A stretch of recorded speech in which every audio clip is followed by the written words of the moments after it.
Summer is a season for active recreation, playing with friends, crafting, imagining, and socializing. This is exactly how children spend their time at the digital learning centers established by the Canada-funded Surge project in the communities of Kyiv, Chernihiv, and Zhytomyr Oblast, with the aim to help schools retain children's access to education during the war. During the summer, the digital learning centers have turned into real hubs for children's activities. Life is bustling there.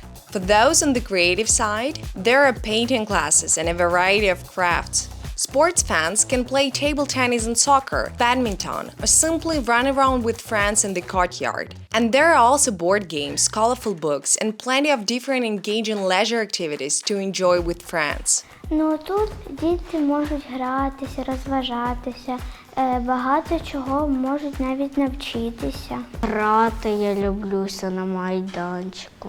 В освітньому центрі в нас дуже багато різних занять. Можемо поліпити трохи з пластиліну, трохи пограти в настільні ігри. Кожного дня, коли є можливість, я приходжу, збираюся з друзями або навіть сама. Можна знайти тут своїх нових друзів.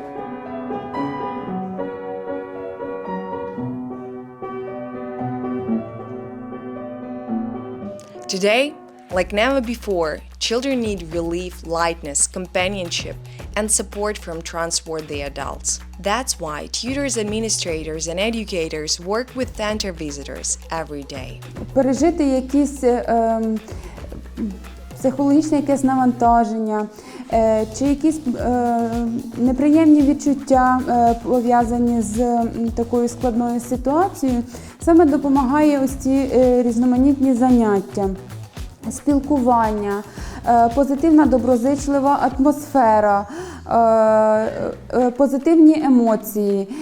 І я думаю, що це супер для дітей. Digital learning centers provide a comfortable and welcoming atmosphere, complete with modern equipment and gadgets. By setting up these centers in war-affected communities, Surge is contributing to the growth and development of children.